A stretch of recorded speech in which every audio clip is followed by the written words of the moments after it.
welcome to our part 2. Well, I'm being hacked on a regular basis. There's somebody that does not want me to do what I do. And I don't think it's military. I don't think it's because I know something I don't. I don't think it's like that. I don't know, but I don't think so. I think it's a stalker. You think you got a cyber stalker? Okay. What's that? You got a cyber stalker in here. Well, I put one in federal prison and up in Canada, Terrorism Act. He hassled me for 2 years every day. I just ignored him. When he threatened my girlfriend, I called the Royal Mounties, and they put him in federal prison. Bad news is he's out of prison, and his twin brother writes algorithms for Abbotsford. Oh dear. Okay, so you make a little something. Well, at some point, he'll shoot his own foot again, like he did. Yeah. Well, this is all traceable. I mean, you and I both know that. So, yeah. So you were about to say with this wonderful. We were carrying on with all your books in part 1, and you have been going through some amazing stuff, and that correlates and ties into what you were doing with your career at the time.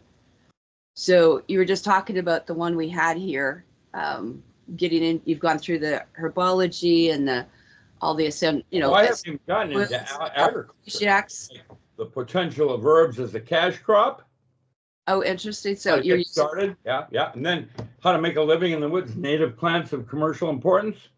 Monadic. 9 volumes of this encyclopedia of alternative ag, and this isn't a real encyclopedia. The one I'm going to be writing, it's, Oh my gosh, you forager. That just wildcrafting and native plants and herbal pharmacy. Let me give you an example. Standardized extract or target chemistry is a Nazi thing that came out of the 30s with Germany. Yeah. And acetylsalicylic acid, aspen. Aspen comes from aspen leaf and aspen bark. And aspen leaf and aspen bark also contain natural buffers. Why? But the plants, though. What's that? That's the beauty about the plants, is it not? Because you've got all the other constituents. Like, I'm into herbology and aromatherapy, and I train with Dr. Gary Young and other people. But, your remedies are all within usually about 50, 100 feet as well. But you can never, they cleanse the blood, they don't thin the blood. And that's what people don't realize, is you're talking about the buffering, the adaptogenic principles. It's amazing. Well, there's more going on. And I think, like, when you find dimethyltryptamine in crabgrass, for example, that's a delivery system from God. And it turns out the crabgrass drugs are toxins, but they have chemistry very similar to, but different than your neurotransmitter. And when you take 5-alpha dimethyltryptamine in a little glass pipe, smoke it, ding, ding, ding, what happens is that your body's immune system goes into red alert, and it's N, and hyphen dimethyltryptamine that's released in the brain, and that's what gets you high. Now, if you do, the first book I wrote on that area is The Diamond Body. This is when I moved the Menninger Foundation from Topeka, Kansas to the University of Washington and added video feedback. And what that did is the birth of cymatics, sacred geometry. And then in 1979, I bypassed the use of drugs using Mora and Endomet, German acupuncture equipment, and broke a code directly on your brain and was able to release any high you want. And now I know how to do any high you want by visualization of sacred geometry.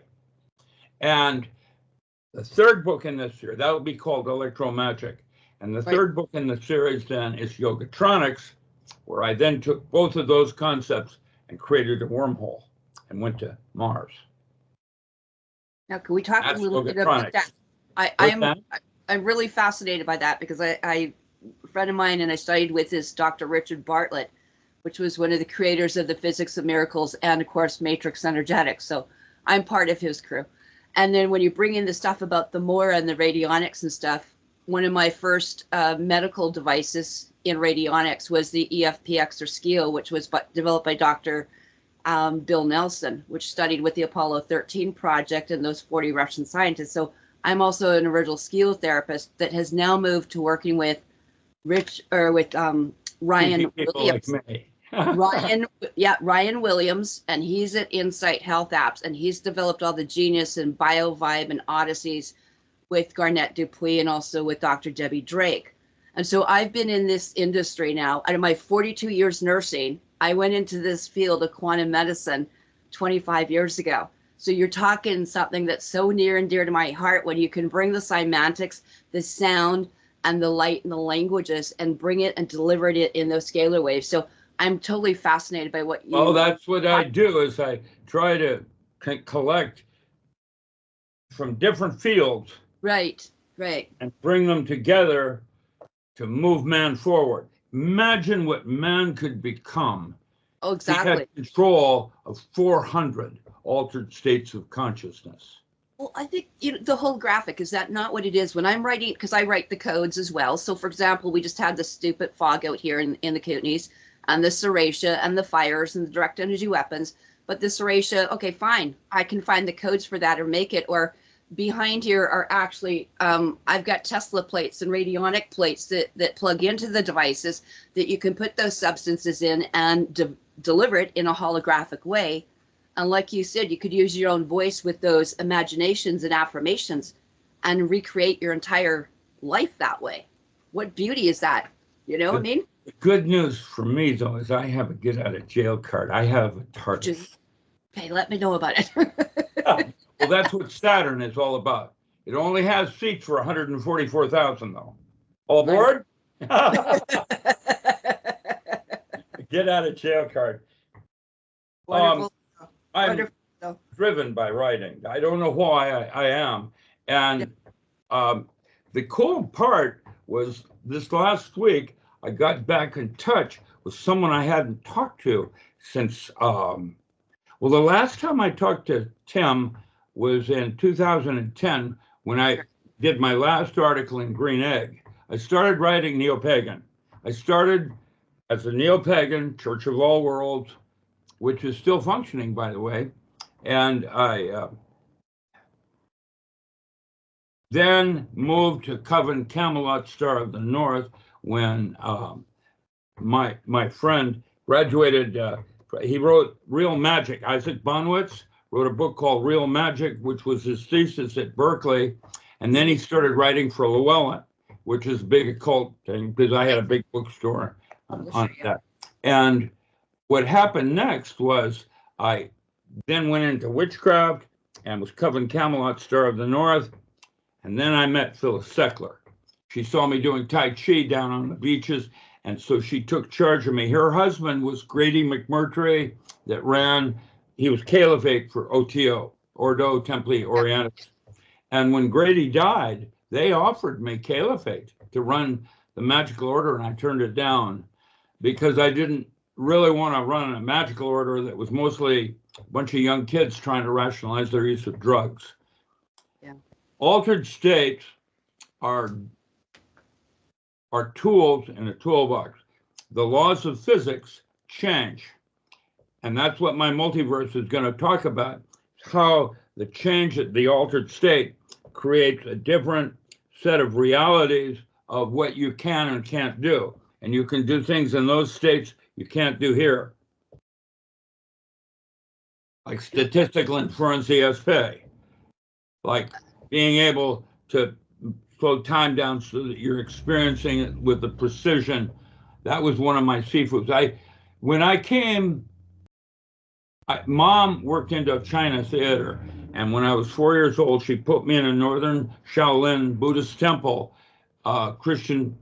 Okay, she wasn't able to raise me for a period, and I was Caucasian, which means that's how I had to learn how to fight. Was when I was 4 years old, because I was Caucasian in the Philippines. And back there, they didn't do one-on-one like they do here with bullies. No, what they did is they hoarded on you like the monkeys. When you go into the jungle to play, you had to carry 2 monkey sticks, or the monkeys would eat you. The children were especially vulnerable. And in 1953, when I came back to the United States, just before I left, my sifu in the temple took 2 monkey sticks and put a chain between them that was about 2.5 feet long, so that I had a 9-foot tie. Yeah, and I was able to slap the monkey almost 9 feet away from me, and it so spooked the monkeys, they never attacked children again because they couldn't figure out how I could reach that far. And that was the birth of nunchucks, which Bruce Lee did clip, clip, clip, clip, clip, which are smaller. When I came to Seattle, my dad put me in John Leong's studio, and that's where I learned my martial arts, was with Bruce Lee, Skip Ellsworth, Fred Williams, and myself. I'm your John Saxon guy. You know, have we got the braid up? I'll take him out anytime you want me to now. Yeah, I was real good. I got as high as world champion with double sword on the U.S. boxing team in Peking. And Dukes was the finest kickboxer I've ever. I mean, he was 3 weights above me, and I don't think historically there'll ever be anyone like him. He was like really good. And there were only 4 of us that won our match. And the only reason I won mine was I took the referee out when I was going into the ring. As I was walking in, I didn't even look at him. I just decimated him. And because I was going to only fight 1 person, not 2. That's the only reason I won my match. There was quite an uproar. Of course, everybody got excited. When I had 2 swords, I could swish them so fast you couldn't take me with a bow. And that's, now Smith and Wesson is a quite different matter. I'm not, yeah. But maybe in another life I'll be able to slow my precision down and move my sword. Clang. I don't think so. But that is the possibilities of what man could become if he used altered states, not for recreation and escape, but as a tool where you can do something that you can't do there. And in order to do that, you have to use your mind as a tool, not absolute. I think that's a great point that you're bringing up. Like, I took jiu-jitsu and Aikido, actually. So when you talked about the source, I'm like, oh, yes, my sensei, be told you'll be happy. But anyway, it provides the discipline. It puts the focus on something, right? And if you're using it for a positive nature, why not? It kind of brings up something I know we were talking last week a little bit, but a friend of mine was Larry Levan. And Larry Levan was a Navy JAG lawyer as well. And I spent the last year again, and we had been friends for like 15 years since I originally came through the Kootenays out here. And he was world traveler and, former lawyer and stuff like that, but very much into the hue and everything that you're doing. And we spent so much time the last few months of his life, and I made documentaries for him, so we would get the information out. But what was so fascinating was going back through what he talked about with his Navy career and what he learned. And right now, especially when, what's going on with the court martials and Gitmo and that type of thing. But it was interesting how he believed that he was actually the walk-in of Moses. And the Moses would be the great Musa that was the protector of the clan mother and the lawgivers. And we were going through all the Egyptian and the magic and all that type of thing and showing how it correlates and how people have missed the laws. So we went back into original custom usages and laws and how even the trafficking and everything was going, off the planet with the queen and the crocodile queens and what was really going on and how the entire North American continent, we would call the, America's empire, was run by those clan mothers till they tried to run a lot of us off, because I'm one of those lineage ones. But it's fascinating. And then when I went a little further, a friend of mine is John D'Souza, that was formerly with the FBI and part of the X-Files. Now, this is something that I find fascinating because you were involved in the X-Files and you were involved, another friend of mine is Dr. Rima LeBeau, I've done shows with. And Rima's husband, obviously, the former general, Albert Stapelbein, was formulated similar to what you were doing with psionics and psychic defense, and the super soldier maybe program in a way. I'm the one that discovered. So can you talk a little bit about this Men That Stare at Ghosts and the X-Files, and was it something in your career that led you to this, or how did it all kind of come together? When I was working under Dr. Carl Schleicher, my what's his name?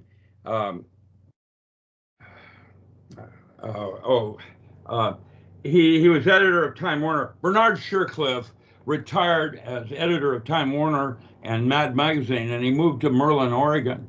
And when he met me, he came out of retirement, taught me how to write a workup and screenplay, and then I did a workup for Fox. He presented it to Fox. Fox said it had, and I'll send that to you if you'd like to have that. The original workup had 8 characters in it, not 2. And there was Iron Claw, my tracker. You know, I had it all the way it was working under Dr. Carl Schleicher. And they didn't think it was going to be a success, so they asked me to redo it with only 2 people. And so I used myself as Fox Mulder, and then I had a forensics, you know, it was Scully. And Jillian. They used me, well, I did the first 8 episodes. It was a success. They wanted me to move to Hollywood. I'd already done cocaine and swinging. I knew what I didn't want to do. And so I turned it down, and they brought Carter in. And then for the next 9 years, they used me as the expert on set on, you know, what would be a forensics lab, would be an electron microscope there, and it'd be over there, you know, that kind of thing. I did everything on the West Coast. Dr. Wilbur Franklin was Midwest. He was out of, and I did a couple of things in Chicago, but mostly, and then Schleicher did, Dr. Carl Schleicher did everything on the East Coast, including Montauk, you know, those things. But I have seen things that I still don't understand what they mean. I mean, and I'm pretty good at what I do, and yet I know there's things like the magnetic pole shift that I predict every 12,000 years may not be as we think it is as a magnetic pole shift. It might be a series of many black holes going in sacred geometry going into the out of. Space is not what we think it is.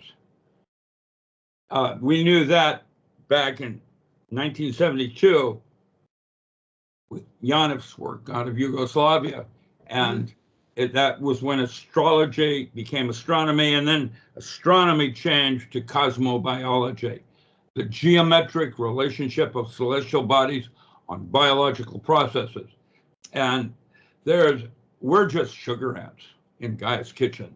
And while we think we're really moving forward, you know, orca has a cerebral cortex that's literally twice the size of man's, and that mammal's firing 60% of it. And dolphin, pilot whale, and manatee, all 4 cetacean have bigger brain cells, brain cases than man does.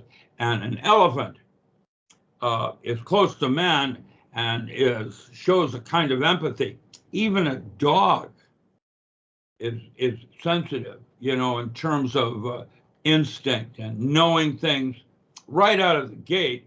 A puppy is oriented toward or being able to point something, and the dog will go there knowing what you mean right out of the gate.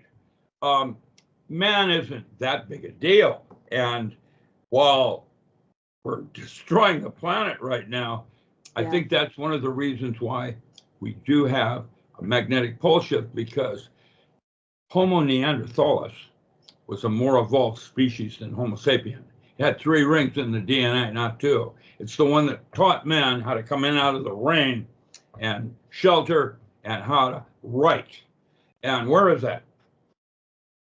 You know, it doesn't exist anymore. And the excuse that anthropology makes is that, well, it probably site selected for a drug, you know, a disease that went out and it took out the whole thing. I don't know that that's true. What I do know is that we've been here before, and when we get to a certain level of achievement, Petri should claim it. And as far as the singularity, that's already happened, because anything with a face, 2 arms, and 2 legs, carbon-based life form, human. And that means insectoids, reticulans, Nordics, tall grays, whatever, those are all our future. And that's why I'm saying you're in a dream, stuck here.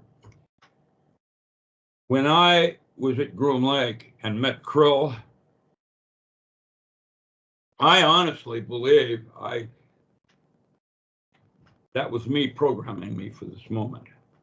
So that was you coming back from the future through a gate or something or whatever, and go to the next level for a few of us escaping the Petri dish. I have miles to go before I sleep, and while I'm 81 right now, I don't find myself. I don't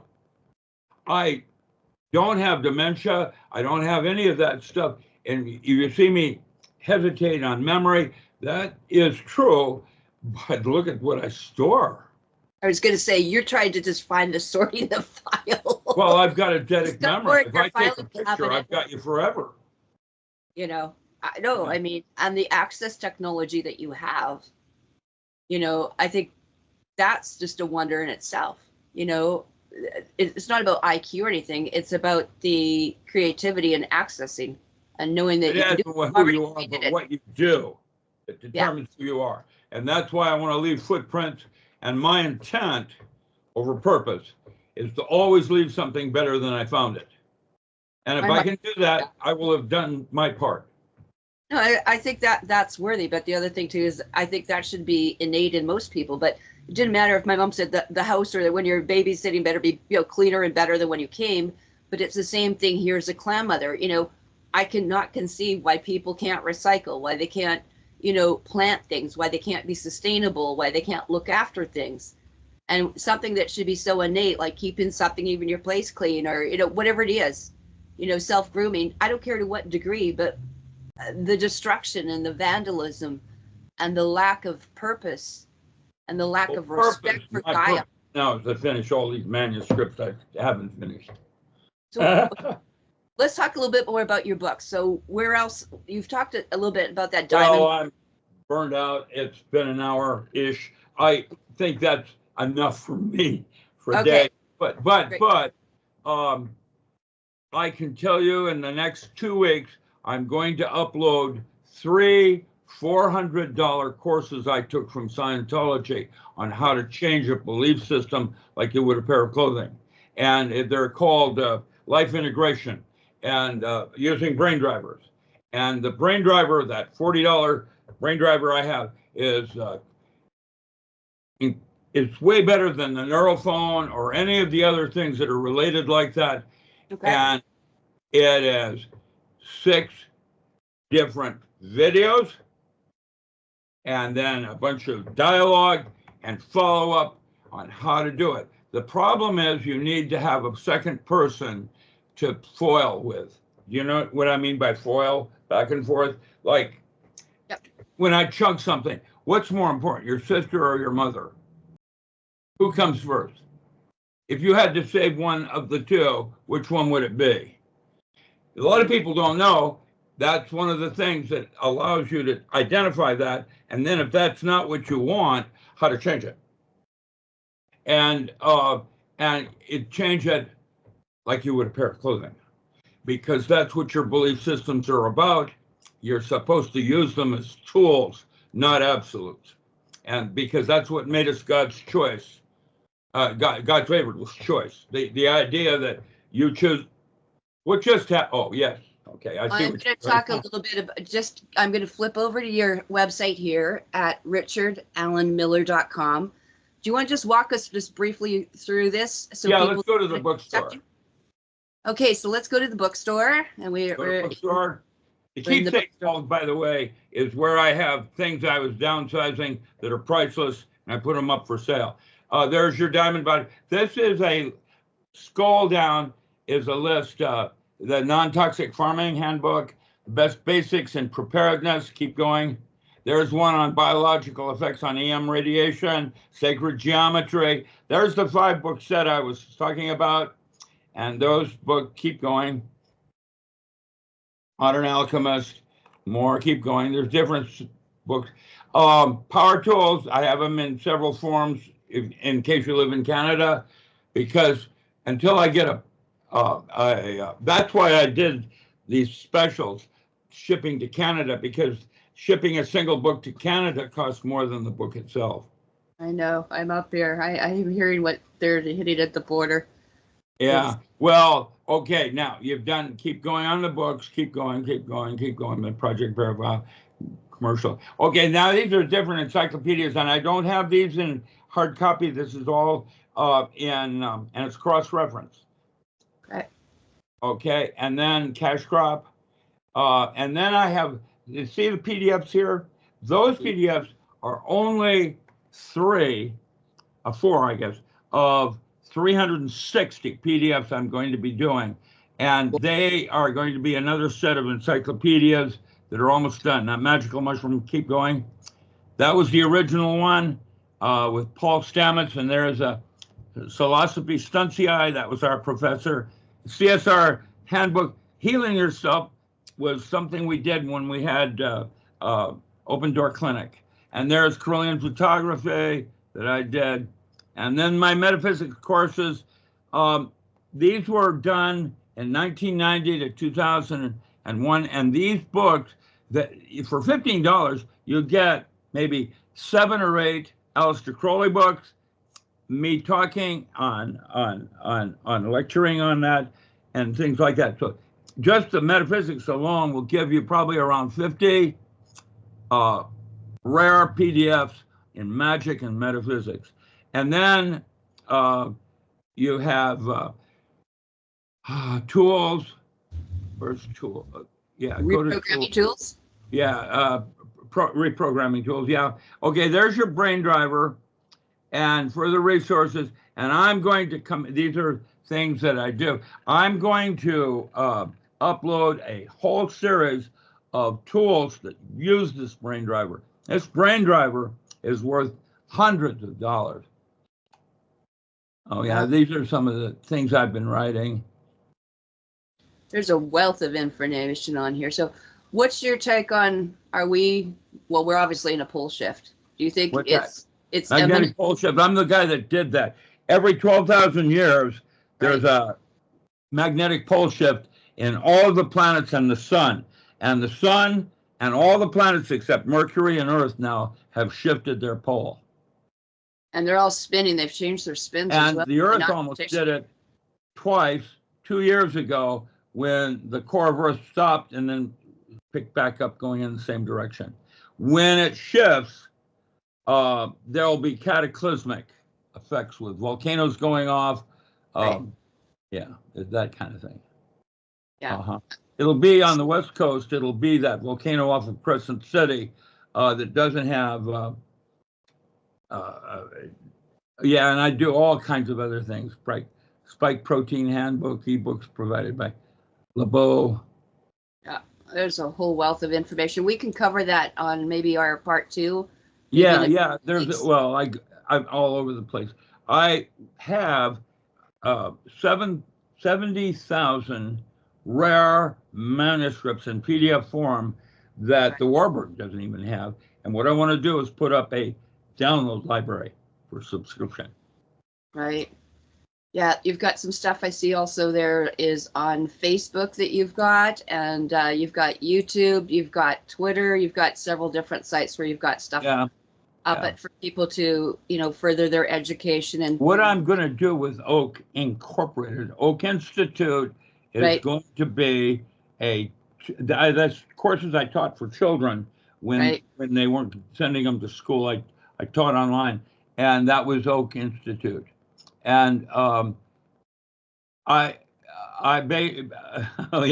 wait till you see some of the cartoons I have here with what is metaphysics and so on. That university is going to be for gifted children in the Okinawans, very similar to what my great-grandfather did with Waldorf out of Zurich. Well, that's just a fascinating subject in itself, because I mean, I'm just like a hop, skip, and a throw. I mean, the Okanagan and the Kootenays are next door to each other. So I spent a lot of time in the Okanagan, from Kelowna to Vernon to Salmon Arm. I arrived in actually Kamloops myself. That's where I ran the gauntlet, was in Salmon Arm. I became a blood brother with the Shuswap, and the Northern Cheyenne saw that, were impressed with how I went through the gauntlet, and made me roadman with the Northern Cheyenne. I just gave my eagle bone whistle to a friend of mine up in Addie, Washington. It's her birthday, and she grew up in Montana. She's a cowgirl, and I don't need my eagle bone whistle anymore. It's Yeah, I remember Chief Ganeek taking me down. Yeah, I used to go to Hole in the Wall up in Shai Beach and studied with Strong Eagle, and became roadman, well, not roadman, but your medicine man for the Sitka tribe out of North Vancouver Island. I hold all their songs and dances now, and that's what So it's just lovely. It really is. When we learned the Bear Clowns song and getting all that and getting everything back and going. Well, okay, I'll give you a typical. At the very tip near Tatoosh Island is where the arches start, and they go all the way down to Oregon. And there's two. The first two is a giant rock, and then the second one is a smaller rock with two holes in it. That the waves, when the waves are going, it comes out tears, and it's the baby trying to catch up with mommy, and that's where the sea got all its salt, was it's crying because it couldn't catch up with mom. That's medicine. The song, the way their history of all your Inuit, and I speak Chinook and Chinook, and I have done all the tribes up there. I have a picture of me when we brought the medicine back on the Ho, the longboat. They did that, and David Four Lions and so on. Yeah, it's a long time ago. I was very active. I studied with Merciliati and was teaching shamanism at the time, so I wasn't a dabbler. It's funny. We're gonna have lots in our part 2, or actually part 3, I guess, coming up, because I think it's gonna be so fascinating, like what's going on in here, and we'll have to invite you up to our Slocan Lake here at Valhalla. Oh yeah, the West Kootenays, because this is the Siniac territory, and I have all the rock and the petroglyphs here that depict the 13 and everything. So I'm going to send you those pictures ahead of time and invite you up there, because of course we've got Nakusp and Halcyon and all the hot springs and halfway up here as well. I had to introduce you to Luna Skywalker. She's really an interesting person. She's up in the Okinawans also. Luna Skywalker. Oh well, remind me to introduce you to her. You'll like her a lot. You and she have a lot in common. I'm going to really enjoy that. And I really, would like to look at stuff and, see what we can talk about when my whole thing is about with the children, after they came after our children too, with the MK Ultra and what we dealt with in the Satanic Pact, Saskatoon, Martinsville, and all that, those kind of cases. But in here, I think that's the forward, is getting into these healing centers. We have the ability between all of us, and that's what I really like, in there. That's what I focused on, is for sexual abuse, ritual abuse, and doing and rewriting the codes and the biofeedback and the genius biofeedback for the children, and the womb recovery and the yoni steams and all these like original ways of doing medicine that people have no idea most of the time what I'm talking about, but it's nice to bring forward some of these original customs, usages, and laws in there. And if we can do it, within the Shuswap and Shwapmak, those territories, and honor, the people and the ancestors, I think that's the way to go. So I'd really love to be part of that. That's where, we've got to, set these centers up. And I'm so glad and so honored to have met you. It's okay. I appreciate, I'm honored too, so it's mutual. Yeah. No, so it's lovely. So I'm going to bid you adieu. Have a wonderful day. Carry on. And we will get together maybe in the next week or two. I really want to further some of this stuff and see if we can create the vision and bring this out to the different people. So have a wonderful day, and thank you again. It's been just a blessing. Roger that. Nice talking with you also. Okay. How did I say? Be seeing you.